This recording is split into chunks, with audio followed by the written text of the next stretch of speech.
اعوذ باللہ من الشیطان الرجیم، بسم اللہ الرحمن الرحیم، الحمد للہ والصلاة والسلام علی اہلہا، اللہم صلی علی محمد وآل محمد وعجل فرجہم۔ محترم ناظرین و سامعین، السلام علیکم ورحمۃ اللہ وبرکاتہ۔ آج کی نئی ویڈیو کے ساتھ حاضر خدمت میں ہوں علی روحانی اور آپ دیکھ رہے ہیں ہمارا آفیشیل یوٹیوب چینل۔ محترم ناظرین و سامعین، آج ایک نہایت بلکہ معذرت سب سے پہلے ہم دعا کی التماس کرتے ہیں کہ خاکسار کی صحت و سلامتی اور تمام اہل ایمان میں سے جو مریضان ہیں ان کی صحت و سلامتی کے لیے آپ سب سے دعائے صحت کی التماس، اور موحدین اور محبان قرآن و اہل بیت جو دنیا سے جا چکے ہیں جنوں انس میں سے، ان سب کے لیے دعائے مغفرت کی التماس۔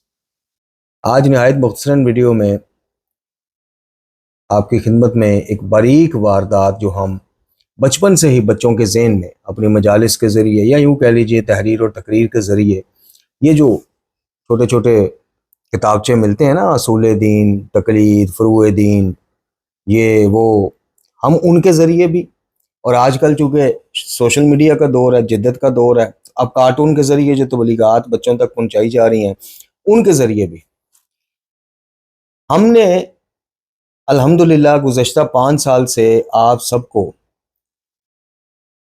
ایک درخواست، ایک ریکویسٹ کرنا شروع کی کہ اپنا عقیدہ توحید بچائیے۔ دیکھیے، میں پھر عرض کروں گا کہ سب سے زیادہ سینسٹیویٹی کا حامل عقیدہ توحید ہے، کہ جس کی معافی کوئی نہیں ہے، یعنی جس میں گڑبڑ کی معافی کوئی نہیں۔ یہ آپ کو، مجھے اللہ تعالیٰ نے مخلوقات کو اپنے پاک کلام، محفوظ کلام قرآن مجید فرقان حمید میں بتا دیا، سورہ نساء کی آیت نمبر 48 میں، کہ اللہ کے ہاں صرف شرک کی معافی نہیں، دیگر جگہوں پر بھی یہ آیات آئی ہیں، اس کے علاوہ جو چاہے اپنے فضل سے معاف کر دے۔ تو عقلی تقاضا بھی یہ ہے اور قانونی نقطہ اور کلیہ بھی یہی بنتا ہے کہ جس چیز کے بارے میں اگر مالک ہمیں خبردار کرے کہ یار تیری ہر غلطی میں معاف کر دوں گا، یعنی میں دنیاوی مثال دے کے اپنے جیسے طالب علموں کو سمجھانے کی کوشش کرتا ہوں کہ کسی ادارے کا سی ای او، ڈائریکٹر، آنر، وہ ہمیں جب یہ کہتا ہے جواب دیتے وقت کہ یار آپ کی ہر چیز معاف ہو جائے گی، یہ چیز معافی نہیں ہونی، یہ ذہن میں رکھ لینا۔ یہ چاہے تو مجھے سفارشیں میرے بھائی کی ڈالو، چاہے میرے جی ایم کی ڈالو، جی، چاہے میرے پی اے کی ڈالو، میں معافی نہیں ہوں دینی، اے پلے بن لا گل۔ اس کے باوجود اسی، یعنی جس چیز، وہ کوئی بھی چیز بتا دے، وہ ڈس آنیسٹی کہہ دے کہ بھئی نقصان ہو جائے معافی ہے، ٹائم پہ نہ ہو معافی ہے، چھٹیاں زیادہ کرو معافی ہے، ڈس آنیسٹی کی معافی نہیں، فوراً ایکشن لیا جائے گا۔ چاہے تو میرے گھر سے میری سفارش لے آ، چاہے ادھر سے کسی سینئر ترین بندے، معافی نہیں ملنی۔ اب وہ امپلائی جو ڈپلائی ہوا ہے وہی اس چیز کو سب سے ہلکا لے لے، کہ جس چیز کے بارے میں سب سے زیادہ کنسرن شو کیا مالک نے، تو سب سے زیادہ ہلکا ہی اس چیز کو لے لے، تو بتائیے کہ اسے عقل مند کون کہے گا، یا اس کی کامیابی کے کتنے کے چانس ہیں؟ یہی حال ہمارا ہے بدقسمتی سے۔ آج مکتب اہل بیت میں اگر سب سے کوئی، میں کہتا ہوں کہ اب میں وہ لفظ نہیں یوز کرنا چاہتا، چلیں وہ متبادل لفظ یوز کر لیتے ہیں، کہ سب سے غیر اہم اور سب سے ہلکا عقیدہ جو رہ گیا نا، وہ عقیدہ توحید رہ گیا، برائے نام رہ گیا۔ وہ کتابچوں میں اصول دین 5 ہیں، توحید، عدل، نبوت، امامت، قیامت، اور سب سے زیادہ ہلکے پہ توحید رکھی ہوئی، سب سے زیادہ۔ یعنی آج آپ کسی شیعہ اسکالر کو میرے سامنے بٹھا دیں جو آپ کی نظر میں یاری تو خیر میں شیعہ مانتے نہیں ہیں، اس کو بھی بٹھا دیں، جیسے 10 اس کا باپ بھی کو لے آئے، کوئی بندہ مجھے ثابت کر دے کہ شیعوں میں عقیدہ امامت کی زیادہ حساسیت ہے کہ توحید کی، میں ثابت کروں گا کہ یہ عقیدہ امامت سے آگے کسی عقیدے کو سمجھتے نہیں ہیں، اکثریت میں سمجھتے نہیں ہیں۔ میں ثابت کروں گا، میں کتابوں سے ثابت کروں گا، میں تقاریر سے ثابت کروں گا، میں بتاؤں گا آپ کو کہ ان کے ہاں، یعنی ان کے ہاں، میں اس لیے کہہ رہا ہوں، یہ نہ سمجھیے گا کہ میں کچھ شیعت سے برات کا اعلان کر دیا ہے۔ ہاں، اس شیعت سے میرا دور سے سلام، اس شیعت کو دور سے سلام جناب، یہ شیعت کو میں مانتے ہی نہیں، نہ ایسا اللہ ایسی شیعت میں مجھے قیامت میں اٹھائے کہ جس شیعت میں امہات المومنین کو گالیاں دینا ثواب کا کام، امت میں صحابہ کرام کے بارے میں سب و شتم کر کے تفرقے ڈالنا ثواب کا کام، جس شیعت میں جناب ائمہ طہار کی سنت کے اپوزٹ جاتے ہوئے بدعات کو ایجاد کر لینا ثواب، ایسی شیعت کو دور سے سلام۔ شیعہ میں اس معنی میں شیعہ اپنے آپ کو لیتا ہوں، اول تو شیعہ کہلوانا ایک بہت بڑا دعویٰ ہے اور عمل اس کے خلاف ہے ہمارا، میں خادم قرآن والے بیت اس لیے کہلاتا ہوں کہ میں اللہ کے رسول صلی اللہ علیہ وآلہ وسلم خاتم الانبیاء، اللہ کی پاک کلام قرآن اور ان کے بعد آل محمد علیہ السلام سے دین، زندگی، اخروی نجات کی چیزیں سیکھتا ہوں، دین ان سے لیتا ہوں بس۔ ورنہ جس شیعت میں قرآن کے اوپر 100 کلام ہو، سورہ ذاب کی آیت نے کہا، فرمان علی شاہ جیسے ماشاءاللہ مترجم نے لکھ دیا کہ یہ ایسا لگتا ہے اس کی ترتیب سے کہ یہ آیت کہیں سے نکال کے کہیں فٹ کر دی گئی، ایسی شیعت کو دور سے سلام۔ یہ شیعت نہیں ہے، اس سے بچو۔ یہ ملنگیت ہے، یہ شیخیت ہے، یہ نصیریت ہے، یہ غالیت ہے۔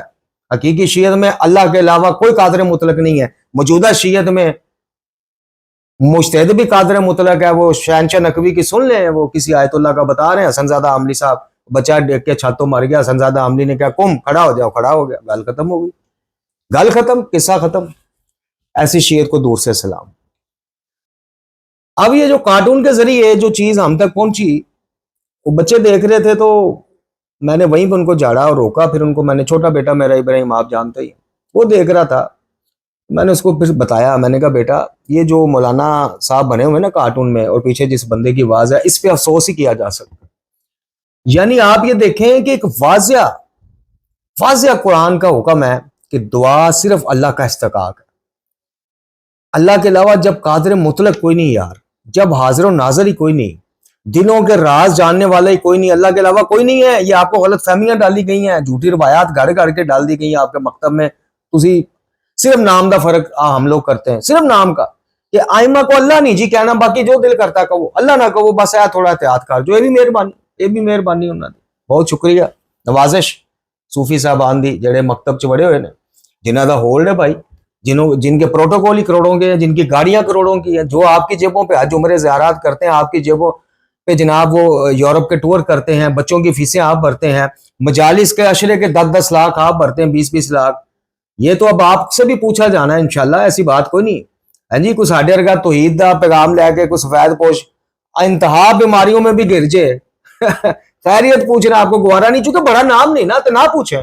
ہم تو چاہتے ہیں کہ جو اجر ملنا اللہ سے ملے۔ آپ لوگوں نے کیا دینا، حیثیت ہی کیا آپ لوگوں کی، یا میری کیا حیثیت ہے؟ میں یہ اللہ تعالیٰ دیو، بلکہ اور دیو، خمس کے نام پہ دو مجتہدین کو۔ آپ یہ دیکھیں کہ جس خمس کا، موجودہ خمس کا وجود ہی کوئی نہیں حقیقی شیعت میں، ائمہ طہار علیہ السلام، خصوصاً امام زمان جل اللہ تعالیٰ فرج شریف، کسی مجتہد نے نہیں کہا کہ گئے کہ میرے بعد خمس تو لینا، وہ لین دے نا، ڈنڈے تو زور تے لین دے، وکیلان کمیشن دیکھیں کہ مال اسلام، مال امام اللہ کے نام پہ نکالا امام، اس میں کمیشن ایجنٹ بٹھا لیے۔ اندازہ کرو کہ جتنے آپ وکلا کو پوری دنیا میں جتنے وکیلوں کو آپ خمس پکڑاتے ہیں نا، سیستانی صاحب کا وکیل ہے، خامنئی صاحب شہید ہو گئے اللہ مقامو، یہ فلانے مجتہد کا وکیل ہے، وہ مجتہد تک وکیل جو ہے نا اس کا، وہ آپ کا میرا دنیا سے جو خمس کٹھا ہوا ہے اس کو پہنچانے سے پہلے اپنا حصہ لے لیتا ہے، اس کو مجتہد نے لکھ کے دیا ہوتا ہے کہ اتنے % تیری کمیشن ہے۔ یہ تو حال ہے اس شیعت کا، یہ تو حال ہے۔ حقیقی شیعت میں آج والی کو تقلید ہے، یہ جو پیری مریدی والا سلسلہ نہیں، کچھ بھی نہیں، ایہو جا چکر ہی کوئی نہیں۔ صرف اتنا ہے کہ یار قیاس نہ کرنا، کسی اول تو خود دین حاصل کرو۔ کیا بات ہے، MBA کر رہے ہو، انجینئرنگ کر رہے ہو، دین ہری کی موت پہندی ہے، خود حاصل کرو، بنیادی آ رہا کام نہیں کر سکتے چلو ٹھیک ہے، نہیں کر سکے کسی ایسے بندے سے فقہی معاملے کے مسئلہ پیش رہی آ جائے تو ایسے بندے سے پوچھ لو جس نے کیا ہوا ہے، جس کو پتا ہے، جس نے پڑھا ہوا ہے، چاہے مجتہد ہو نہیں بنا، کسی مجتہد کی کتاب پڑھ کے اس کو اس مسئلے کا پتا ہے، بس اس سے پوچھ لو، آپ کا کام تمام۔ بھائی وہ اپنی کو کتاب ان پڑھ ہے، وہ ہم جیسا طالب علم ہے، مدرسے سے نہیں پڑھا، تو میں نے کو علی روحانی نے اپنی توضیح المسائل تو نہیں لکھ دی، ہم اپنے واٹس ایپ گروپ میں سوالوں کے جواب دیتے ہیں، انہی مجتہدین کے علم کی بات آپ تک پہنچا دیتے ہیں، بس اتنا سا کام تھا جس کو آج تقلید کرتا ہوں فلانے مجتہد کی، واجبن قربتن اللہ، خمس بھی تہاڈا، چندے بھی تہاڈے، عزت مال جان ہر چیز تہاڈی جناب، جو تسی کہنا مون جی چلنا ہے۔ یہ شخصیت پرستی ہے، اور شخصیت پرستی مانند بت پرستی۔ ان مجتہدین کو کسی امام نے کوئی اجازہ نہیں لکھ کے دیا کہ ٹوٹ پڑو۔ میں خود عینی شاہد ہوں، بار بار دہرا چکا ہوں، میں خود حافظ بشیر نجفی صاحب کے بھائی کی کال کا عینی شاہد ہوں۔ ایک خاتون نے، بزرگ خاتون نے میرے سامنے میری موجودگی میں اس کو کال کی کہ میرا اوپر فلیٹ میں رہنے والا ہمسایا ذوالفقار عرف زلفی اس کا نام ہے، بڑے ماڑے حالات ہیں، کرایہ پینڈنگ ہے، مالک فلیٹ سے نکالنے آیا ہے، تو میں خمس کے مال امام میں سے اس کی مدد کر دوں۔ میں خود گواہ ہوں، حافظ بشیر کے بھائی نے کہا نہیں وہ رات پہ امریکہ نے ان دنوں حملہ کیا ہوا تھا، 2000 کی بات ہے یہ، 2002-3۔ تو خود اس نے کہا نہیں نہیں نہیں نہیں، حافظ بشیر صاحب نے کہا قربانی دے جانور بھی ادھر کر لو، خمس تو دور کی بات ہے۔ بتائیے یہ اسلام ہے، یہ شیعت ہے، یہ امام کی تعلیم ہے، تربیت ہے کہ ہمسایہ تو شیعہ نہ بھی ہوتا اور وہ کرسچن بھی ہوتا، اس کے بچے بھوکے اس کو مالک مکان فلیٹ سے نکال رہا، یہودی ہندو بھی ہوتا، تو فرض تھا اس عورت کا کہ اس کی مدد کرتی، پہلے حافظ بشیر نو دین والے بڑے، لیکن نہیں، یہ تھے چکر ہی کوئی نہیں، رواج ہی نہیں۔ یہ ذرا آپ تھوڑا سا کلپ سماعت فرمائیں، پھر میں آپ کو بتاتا ہوں کہ اس میں باریک واردات کیا ڈالی گئی۔ یہ ذرا آپ کلپ سماعت فرمائیں۔ بچوں، آج ہم ایک بہت خوبصورت بات سیکھنے والے ہیں۔ یہ بات ہے امام مہدی علیہ السلام کے انتظار کی۔ امام مہدی علیہ السلام ہمارے وہ عظیم امام ہیں جو اللہ کے حکم سے ظاہر ہوں گے اور ظلم سے بھری ہوئی دنیا کو انصاف سے بھر دیں گے۔ میرے پیارے بچوں، انتظار کا مطلب صرف یہ نہیں ہوتا کہ ہم بس ان کا نام لیتے رہے ہیں۔ جب تم دعا میں کہہ دو یا امام زمانہ ادرکنی، تو سمجھ لو وہ تمہاری دعا ضرور سنتے ہیں۔ جب تم دعا میں کہہ دو یا امام زمانہ ادرکنی، تو سمجھ لو وہ تمہاری دعا ضرور سنتے ہیں۔ جب تم دعا میں کہہ دو یا امام زمانہ ادرکنی، تو سمجھ لو وہ تمہاری دعا ضرور سنتے ہیں۔ کلپ سماعت فرمایا، یہ کلپ میرا بچہ دیکھ رہا تھا۔ اب اس میں آپ دیکھیں شروعات میں بھی ٹھیک باتیں، امام زمان جل اللہ تعالی فرج شریف کا تعارف، وہ آئیں گے دنیا کو عدل انصاف، بالکل ٹھیک۔ دعا کس کا حق ہے؟ اما یجیب المضطر والی آیت نکال لیں سورہ مبارکہ نمل کی۔ اللہ تعالیٰ دعویٰ کر رہا ہے کہ اما یجیب المضطر، کون ہے میرے علاوہ، لے آؤ تو صحیح کہ میرے علاوہ دعا سنتا کون ہے کسی مضطر پریشان حال کی اور اس سے اس کی پریشانی دور کرتا ہے کون میرے علاوہ؟ آگے کیا کہا کہ کیا کوئی اور بھی الہ ہے جو دعا سنتا اور قبول کرتا ہے؟ یعنی بات ہی ختم کر دی اللہ تعالیٰ۔ سورہ مومن میں کیا کہا گیا کہ جو لوگ میری اس عبادت، یعنی اللہ تعالیٰ کہتا ہے مجھے پکارو، اور پھر آگے کہتا ہے کہ جو اس پکارنے یعنی اس دعا والی عبادت سے منہ موڑتے ہیں داخل جہنم ہوں گے۔ سورہ جن میں نبی پاک صلی اللہ علیہ وسلم نے کیا فرمایا 20ویں آیت، کہ کہو کہ میں اپنے اللہ کو پکارتا ہوں اور اس پکارنے میں اس کا کسی کو شریک نہیں قرار دیتا۔ یہاں مولوی صاحب کہہ رہے ہیں کہ امام زمان سے دعا مانگو، لفظ سنو، دعا مانگو، یا صاحب الزمان رکنی کہو، یا اللہ مدد، کبھی کسی شیعہ دے منہ سنیا جائے کہ بچے کو سکھاتا ہو کہ بیٹا پنجتن کے صدقے مانگ، آل محمد کے صدقے مانگ اللہ سے نہیں۔ آپ اور میں آج آپ ازما لیں، کسی سے ان باکس میں رابطہ کریں واٹس ایپ سے، آغا صاحب فلانے مولانا صاحب صوفی صاحب یہ پریشانی ہے، وہ مفاتی میں وہ زیارت پڑھ لو، فلانی جگہ سے وہ زیارت پڑھ لو۔ مجال ہے کہ 100 میں سے شاید 3-4 ایسے کو موحدین ہو، مجھے معاف کیجئے گا، اکثریت آپ کو زیارتیں پڑھنے پہ، جنتریاں پڑھنے پہ، نقش دیکھنے پہ لگا دے گی۔ مجال ہے کہ کوئی کہے کہ قرآن کھولو سورہ واقعہ پڑھو، قرآن پڑھو سورہ فاتحہ شریف پڑھو، قرآن پڑھو یہ والی سورہ پڑھ لو۔ اب یہاں پہ یہ کارٹون کے ذریعے اسی عمر سے بچوں کی ذہن سازی کیا کی جا رہی ہے کہ جو ہمارے امام ہیں نا وہ دعاؤں کو سنتے بھی ہیں اور قبول بھی کرتے ہیں، انا للہ و انا الیہ راجعون۔ یہ ہے وہ باریک واردات جو مجالس کے ذریعے بھی، یعنی عقیدہ توحید کو اتنا غیر اہم بنا دیا گیا ہے کہ اس کی اساسیت پتہ ہی نہیں نا۔ جب بچپن سے ایک بچہ بڑا ہوتا سنتا یہ آ رہا ہے یا علی ادرکنی یا صاحب الزمان ادرکنی، تو اس کو یا اللہ مدد کہنے والا پھر وہابی لگے گا نا، جنہیں گھر سے لے کے مدرسے تک، تو مدرسے سے لے کے خود مجلس پڑھنے تک جس نے سنا یہ ہے کہ مومن کی پہچان ہی علی مدد ہے، تو یا اللہ مدد یعنی علی کے بھی خالق کو پکارنے والا اس کو وہابی نہ لگے تو کیا لگے؟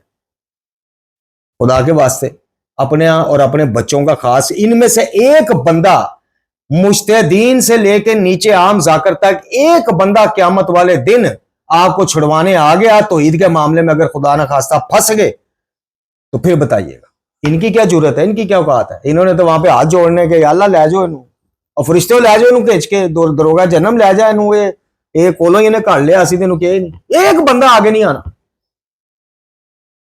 بچوں کو یہ سکھا رہے ہو آپ، اور جو صرف حق ہی اللہ کا ہے، جگہ جگہ قرآن میں، جگہ جگہ ہے میرے نبی، سورہ بقرہ میں کہا گیا کہ جب کوئی پکارنے والا مجھے پکارتا ہے تو میں اس کی پکار سنتا ہوں، اس کی دعا کو قبول کرتا ہوں۔ یہ حق ہی صرف اللہ کا، اور قدرت بھی اللہ کے پاس ہے۔ دیکھیں سمپل قاعدہ ہے، یہاں تو مان جاؤ کہ اللہ کے علاوہ یہ ہستیاں بھی ہر جگہ، امام زمان جل اللہ تعالیٰ فرج شریف، کیا آپ کیا سمجھتے ہیں کہ اللہ کی طرح ہر جگہ ہی وہ حاضر ناظر ہیں؟ نہیں، یہ آپ کو غلط بتایا اگر کسی نے بتایا۔ آ جائے کوئی مائی کا لال سامنے، آپ کیا سمجھتے ہیں جس طرح اللہ تعالیٰ پوری کائنات میں، کائناتوں میں اس کو فرشتہ پکارے، اس کو جن پکارے، اس کو بشر پکارے، وہ ہر اسی وقت سن لیتا ہے. کیا ائمہ بھی ایسے کرتے ہیں؟ نہیں، یہ آپ کو غلط بتایا گیا. یہی توحید کے منافی ہے. اللہ کے اذن سے سن لینا، اللہ کے ذریعے سن لینا اور چیز ہے، اللہ کی طرح سن لینا اور چیز ہے. خدا کے واسطے ہوش میں آئے. دعا اللہ کی طرح سننے والا بنا دیا اس نے امام زمان کو اجل اللہ تعالیٰ فرج شریف. کہ جس طرح اللہ کے آگے دعا کرو تو اللہ سن لیتا ہے، اس طرح امام زمان بھی دعا سنتے ہیں، قبول کرتے ہیں. یہ آپ نے خود سن لیا. یہ 1-1.5 منٹ کے کارٹون میں اس نے بچے کے عقیدہ توحید کی ایسی کی تیسی پھیر کے رکھ دی. اب اس بچے پہ آپ ساری، جب 10-12 سال تک یہ سنتا جوان ہوگا، آپ ساری کتابیں بھی گول کو اس کو پلا دیں، کہے گا تو وہابی ہے، ابن تیمیہ. اصل بات وہی ہے جو میں بچپن سے سنتا آ رہا. خدا ان کو ہدایت دے. میں کہتا ہوں حال کوئی نہیں ہے. ٹھیک ہے جی، یاری ہے جو اسفانی ہے جی، او ہو فلانا سنی ٹھاتا، فلانا ہے ٹھاتا. خدا کی قسم ہمیں پتہ نہیں کون کون سی چیزیں مار جاتی ہیں. 2 منٹ کی یہ مار نہیں ہے اس شیعت کے ساتھ، اس ملنگی والی حقیقی شیعت کے تو ہم خود طالب علم ہے، خادم ہے. اس شیعت کے ساتھ، یہ رسوماتی شیعت کے 2 منٹ کی مار نہیں. اللہ تعالیٰ سے دعا ہے کہ اللہ تعالیٰ ہمیں جو ہے نا عقیدہ توحید پر ہمیں، ہمارے بچوں کو قائم رکھے، اسی پہ زندہ رکھے، اسی پہ موت دے. ملنگی شیعت کو دور سے سلام کرو. حقیقی شیعت سیکھنی ہے، قرآن پڑھو، نہج البلاغہ، صحیفہ کاملہ سمیت دیگر مسند اور متواتر احادیث معصومین پڑھو. ان کو سلام کرو، ان سے سوال کرو. ان سے آج سوال کرنا شروع کر دو، بندے تو پتر بن جائیں گے، یقین کرو. وآخر دعوانا الحمدللہ.